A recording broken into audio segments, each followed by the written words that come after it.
Jodie has always looked too damn glam to be a social worker. Look at her. She's only just gotten out of the shower, and already she seems to have this sheen to her. A sheen I used to find irresistible. All glossy and inviting and, yes, I will let you do that to me. But now it shrouds her in a distance I can't seem to bridge anymore, as if she's made her decision already. On top of that, she knew I didn't want to come here. Not to Gerald's place, with all its man things, and a few of Troy's toys always lingering, no matter how many times the cleaner comes before we arrive for the weekend. I guess even people who get paid to tidy get tired of the never-ending task of stowing a child's toys. Jodie has her arms wrapped around her body, clothed in the light blue silk robe she always wears after taking a shower.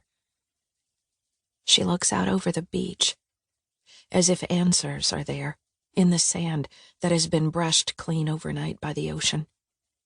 Answers to how to resolve this always returning argument between us, the one that's been wearing us down for months. "Hey," she says, finally, turning away from the window. "Did you manage to get some sleep?" I wonder how I must look to her now, and how would Gerald feel about his ex-wife's partner sleeping on his Chesterfield sofa in nothing but a t-shirt and panties. Some. In the beginning, when Jodie and I had just gotten together. It was a thrill to come to her ex's lavish Hamptons beach house for a dirty weekend.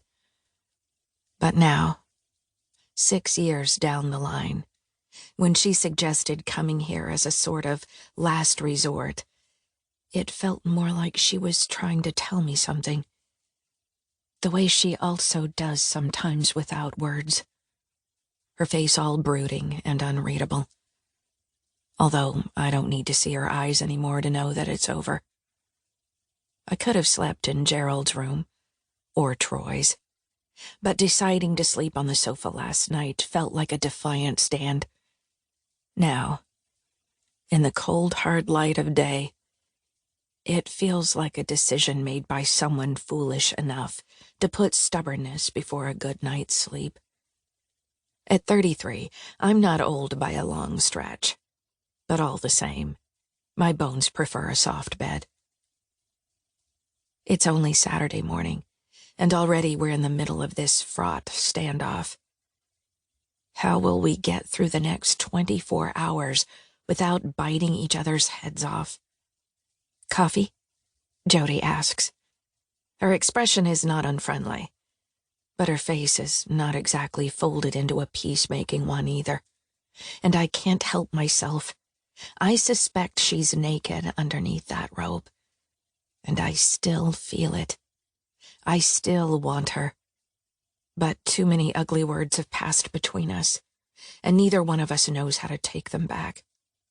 "Sure." I sit up straighter, stare at the coffee table. I have to hand it to Gerald. He has excellent taste in furniture.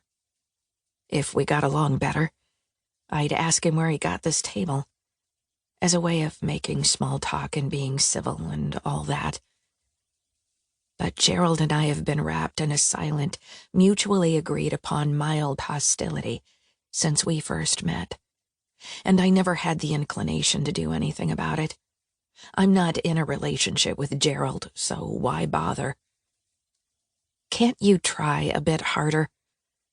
Jodie used to ask me in the beginning. If not for me, then at least for Troy's sake. I can still see her shake her head at me. "You can be so ruthless sometimes."